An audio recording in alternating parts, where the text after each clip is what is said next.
एक गांव में लखन नामक एक किसान अपने परिवार के साथ रहता था। लखन काफी गरीब था। उसका परिवार बस खेती पर ही निर्भर था। अगर फसल अच्छी हुई तो साल अच्छा बीतता, वरना ऐसे भी दिन आते कि पानी पी के सोना पड़ता। ऐसे ही एक बार की बात है। अजी सावन आ गया है, बारिश क्यों नहीं आई अभी तक? भगवान जाने भाग्यवान, जो कर्म में लिखा है। हाँ, चिंटू का भी स्कूल खुल गया है। पढ़ाई लिखाई दवाई हर चीज में तो पैसे लगते हैं।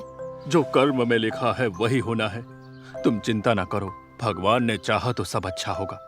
चलो मैं खेत जा रहा हूँ, चिंटू से खाना भिजवा देना। ठीक है जी। फिर लखन खेत के लिए निकल जाता है और खेत में अपना काम करने लगता है। वहीं सुमित्रा भी अपने काम में लग जाती है। वहीं दोपहर में, बेटा चिंटू 2 मिनट यहीं रुक, मैं खाना लाती हूँ, पापा को दे आ। ठीक है माँ। वहीं सुमित्रा के अंदर जाते ही चिंटू बाहर अपने दोस्तों के साथ खेलने में मस्त हो जाता है। तुझे पता है चिंटू, मेरे पास खरगोश है, बहुत सुंदर। ये देख, आज मैं इसे अपने साथ तुम लोगों से मिलवाने लाया हूँ। मेरा हीरा तेरे खरगोश से भी अच्छा है। ये देख, मम्मी ने इसे कहा है मेरे साथ रहने। अगर कोई मुझे परेशान करने की कोशिश करता है ना, तो ये उसे काट लेता है। तेरे पास क्या है चिंटू? मेरे पास तो कुछ नहीं है। मैं तो बस घर में चींटियों को आटा डाल देता हूँ। तो तेरा पेट चींटी है? तो फिर चाह कर भी तेरी मदद नहीं कर सकती। सही बोला मोहित तूने। हमारा पेट तो हमारे साथ खेलता है, ये चींटी के साथ ही खेले। इस तरह चिंटू के दोस्त उस पर हंसने लगते हैं, जो कि चिंटू को बहुत ही ज्यादा बुरा लगता है। तभी माँ उसे बुलाते हुए वहाँ आ जाती है। क्यों रे चिंटू, मैंने कहा था ना कि थोड़ी देर रुक, खेत जाना है बाबा को खाना देने। मैं कब से तुझे बुला रही हूँ, तू यहाँ खेल रहा है। चल अब जल्दी चल, ये ले। हाँ माँ। फिर चिंटू अपने पिता के लिए खाना लेके खेत की ओर बढ़ जाता है। पापा ये लो खाना, माँ ने कहा है जब तक आप पूरा न खाओ तब तक मैं आप पर निगरानी रखूं। अच्छा जी, अब बेटा बाप पर ही निगरानी रख रहा है। चल बैठ, तू भी खा। फिर लखन चिंटू को अपने हाथ से खाना खिलाते हैं और खुद भी खाना खाते हैं। खाने के बाद तो नींद आने लगी। चिंटू बेटा, मैं थोड़ा सो लेता हूँ, तब तक तू खेत की रखवाली कर, कहीं कोई चिड़िया या कौवा आके नुकसान न कर दे। ठीक है पापा। फिर लखन एक पेड़ की छांव में सो जाता है। वहीं चिंटू वहां बैठे बैठे ऊब जाता है। फिर वो उठकर खेत में टहलने लगता है कि तभी एक पगडंडी के किनारे उसे एक नेवला मिलता है, जो कि बुरी तरह घायल होता है। कि तभी चिंटू उसे देखकर पहले तो घबरा जाता है। फिर वो उसे उठाकर पेड़ की छांव में ले जाता है और उसके ऊपर पानी का छिड़काव करके उसके घाव को धुलने की कोशिश करता है। इतने में लखन की नींद खुल जाती है। ये कहाँ से आया बेटा? पापा, वो पगडंडी के पास ये नेवला घायल हालत में था, तो मैं इसे यहाँ उठा लाया। अच्छा किया, वाकई ये गंभीर स्थिति में है। फिर लखन फौरन उसे पशु चिकित्सक के पास ले जाते हैं और उसका इलाज करवाते हैं।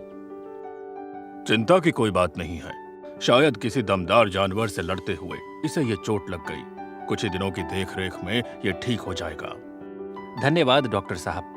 फिर लखन और चिंटू नेवले को लेके वहां से घर को चले जाते हैं और कुछ दिन बाद उसकी बहुत अच्छे से देखभाल करते हैं, जिससे वो जल्दी ही ठीक हो जाता है। अब ये नेवला बिल्कुल ठीक हो गया है। मुझे लगता है कि अब इसे जंगल में छोड़ देना चाहिए। पापा, क्या हम इसे अपने साथ नहीं रख सकते क्या? अरे नेवला पालतू थोड़ी ना होता है कि घर में रख ले। बेटा इसे तो जाना ही है। प्लीज इसे घर पे रहने दो ना, क्या परेशानी है? देखो, ये तो किसी को तकलीफ भी नहीं देता। कितना छोटा सा मासूम सा है। प्लीज माँ पापा। अच्छा ठीक है, रख ले। आपका दिमाग तो ठीक है ना, ऐसे कैसे रख ले? अरे लोग तो सांप पालते हैं, और अगर हम नेवला पाले तो क्या ही बुराई है?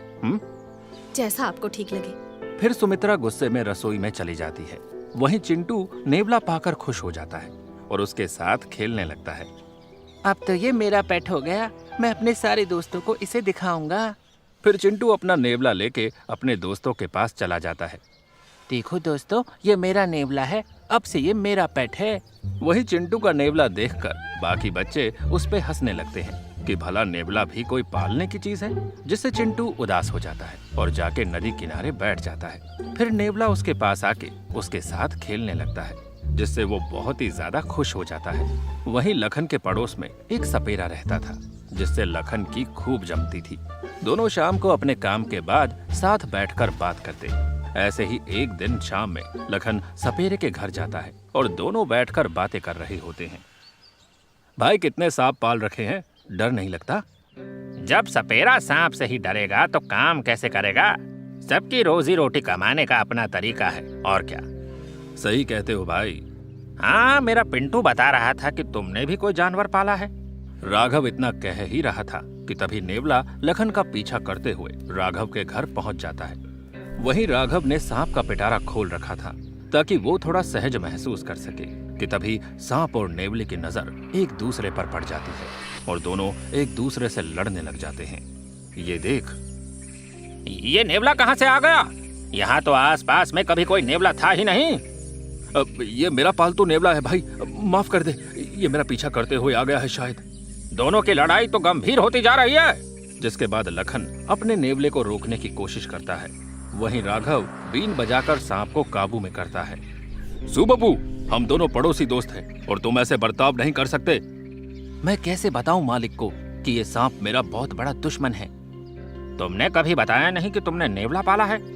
अभी कुछ ही दिन हुए खेत में घायल मिला था तो घर ले आया और चिंटू को इतना पसंद आया कि वो इसे जाने ही नहीं देना चाहता। अच्छा, अब तो हमें इन दोनों को एक दूसरे से दूर रखना होगा। शायद समय के साथ दोनों ठीक हो जाएं। वही बंद पिटारे में सांप नेवले से लड़ने के लिए फुफकार मार रहा था। एक बार ये मुझे मिल तो जाए, अपने फन से इसे वहीं ढेर न कर दिया तो मैं भी कालिया नाग नहीं। चल भाई, अब मैं भी घर जाता हूँ। फिर लखन सुबबू नेवले को लेके घर आ जाता है। बड़ी जल्दी आ गए। हाँ, इस सुबबू के बच्चे ने आज कांड कर दिया था, जाके राघव जी के नाक से लड़ गया। जब पता है कि नाग और नेवले की कभी बनती ही नहीं है तो इसे लेके क्यों गए? अरे मैं थोड़े ना ले गया, पड़ोसियों से मिलने गया था। अब इसे घर में ही रखो, मैं नहीं चाहता कि ये कोई कलेश करे। जंग तो उसने शुरू की थी, खत्म मैं करूंगा। चलो खाना लगाती हूँ। फिर सभी साथ बैठकर खाना खाते हैं और सो जाते हैं। वहीं आधी रात में नेवला और सांप सबके सोने के बाद घर से निकलते हैं और एक जगह मिलते हैं। तो यहाँ क्यों आया है? तुझसे बदला लेने। बदला तो मेरा बाकी है तुझसे, जो मैं लेके रहूंगा। ठीक है, ये भी देख लेते हैं किसमें कितना है दम और कौन है दूध में पानी कम। दोनों बात कर रहे होते हैं कि तभी उन्हें किसी के आने की आवाज आती है। हम अभी नहीं लड़ सकते, किसी ने देख लिया तो गड़बड़ हो जाएगी। मुझे नदी किनारे मिल तो मैं बताता हूँ। फिर सांप वहां से चला जाता है और नेवला भी घर को लौट जाता है। ऐसे ही एक दिन चिंटू और पिंटू अपने दोस्तों के साथ खेल रहे थे। तभी चिंटू, मैंने सुना है कि तुम दोनों की तरह तुम्हारे पेट भी दोस्त है। हाँ, मैंने देखा था उस दिन दोनों खेल रहे थे साथ में, लेकिन हमारे पापा ने उन्हें अलग कर दिया। अच्छा, ऐसा है क्या? तो मैं भी अपने नेवले को लेके आता हूँ, तो अपने सांप को ले आ, दोनों साथ में दोनों को खिलाएंगे। फिर पिंटू और चिंटू अपने सांप और नेवले को ले आते हैं, लेकिन जैसे ही पिंटू पिटारा खोलता है, उसका नाग नेवले के ऊपर झपट्टा मार देता है और नेवला भी बुरी तरह सांप से लड़ने लगता है। ये देख बच्चे खूब ताली बजाते हैं। आज तो मैं तेरा खात्मा करके ही रहूंगा। आज तो मौका भी है और ऑडियंस भी, सब फैसला हो जाएगा कौन किसका खात्मा करेगा। और फिर दोनों एक दूसरे से खूब लड़ते हैं। वहीं बच्चों की तालियों का शोर सुनकर सुमित्रा बाहर आती है और नाग और नेवले की भयानक लड़ाई का दृश्य देखकर वो हैरान हो जाती है। ये दोनों यहाँ कैसे? देखो ना काकी, दोनों कितने अच्छे से खेल रहे हैं। हाँ माँ, देखो ना कितना मजा आ रहा है। चुप करो दोनों, फालतू बकवास कर रहे हो। दोनों जानी दुश्मन की तरह लड़ रहे हैं और तुम कहते हो मजा आ रहा है। फिर सुमित्रा जैसे तैसे नेवले और सांप की लड़ाई रुकवा देती है। लड़ाई तो रुक गई है, ये मत सोचना कि बदला पूरा हुआ। बदला तेरी मौत के बाद ही खत्म होगा। मैंने भी अब ठान ली है, जब तक तेरे खून से नहीं नहाऊंगा तब तक बदले की आग शांत नहीं होगी। फिर दोनों अपने घर को चले जाते हैं। वहीं घर पर चिंटू और पिंटू की इस गलती के लिए उनके माता पिता उन्हें खूब डांट लगाते हैं। अब से हम कभी दोनों को आमने सामने नहीं लाएंगे, हमें नहीं पता था। भाई साहब अब जाने भी दो, ये नादान बच्चे हैं। वैसे भी हमने इन्हें खूब डांटा है आज। इसके बाद वो दोनों बच्चों को माफ कर देते हैं और ऐसा कभी ना करने की हिदायत देते हैं। वहीं सांप और नेवला दिन ब दिन एक दूसरे के कट्टर दुश्मन बनते जा रहे थे। दोनों की दुश्मनी और भी गहरी होती जा रही थी। दोनों एक दूसरे से लड़ने का एक भी मौका नहीं छोड़ते थे, जिस कारण अब धीरे धीरे गांव में दोनों की लड़ाई की खबरें फैल जाती है और लोगों में डर का माहौल बन जाता है। लोग सांप और नेवले के डर से अपने बच्चों को बाहर खेलने नहीं भेजते कि कहीं उन्हें कोई क्षति ना पहुंच जाए। वहीं अब दोनों की लड़ाई के कारण धीरे धीरे राघव और लखन दोनों के घरों में दूरियां आ जाती है और कहीं ना कहीं तनाव का माहौल बन जाता है। अब दोनों जानवरों की तरह दोनों के मालिकों में भी झगड़े होने लगते हैं। ऐसे ही एक दिन सांप खेलते हुए घर के आंगन के पेड़ पर लटक जाता है और झूलने लगता है। तभी दूर खड़ा नेवला उसे देख लेता है। यही मौका है इसे मार गिराने का। इसने न केवल मुझे क्षति पहुंचाई है, बल्कि मेरे परिवार को भी नुकसान पहुंचाया है इसने। वहीं पेड़ पर लटके सांप के मन में अलग ही खिचड़ी पक रही थी। मुझे पता है कि ये मुझे मारने की फिराक में है, लेकिन ये जैसे ही आएगा आज मैं इसे डस लूंगा। वहीं काम तमाम। इतना गहरा जहर फैलाऊंगा कि मरने से पहले पानी भी नहीं मांगेगा। और इतना सोचकर दोनों एक दूसरे के ऊपर जोर का झपट्टा मार देते हैं और एक दूसरे में लिपटकर लड़ने लगते हैं, जिससे दोनों का शरीर लहूलुहान हो जाता है। तभी गांव के कुछ लोग ये सब देख लेते हैं और डर जाते हैं। तभी राघव आके दोनों को अलग करता है। देख भाई लखन, हम दोनों अच्छे दोस्त हैं, लेकिन हम दोनों के पास जो जानवर हैं या तो हमें उसे छोड़ना पड़ेगा या एक दूसरे को, वरना ऐसे ही दोनों में झगड़े होते रहेंगे, जिससे हमारे बीच गलतफहमी बढ़ती रहेगी। ये बहुत गंभीर विषय है, क्योंकि ये नेवला भी अब हमारे घर के सदस्य के जैसा हो गया है।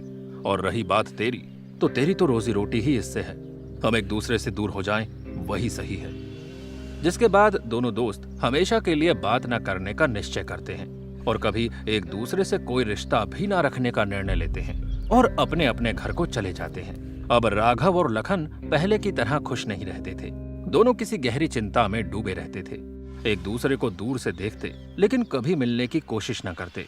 घर का दरवाजा हमेशा बंद रखते ताकि ना वो एक दूसरे से मिल पाए ना उनके जानवर। अब गांव घर का माहौल तो बिल्कुल ठीक था, लेकिन दोनों की दोस्ती में दोनों जानवरों की वजह से बहुत ही ज्यादा कड़वाहट आ चुकी थी। सांप और नेवला सब देखते हैं और कहीं ना कहीं उन्हें भी ये बात दिल से बुरी लग रही थी कि एक दूसरे की दुश्मनी में उन्होंने ये क्या कर दिया। दो भाई जैसे दोस्तों को अलग कर दिया। जिसके बाद दोनों फिर से एक बार मिलते हैं।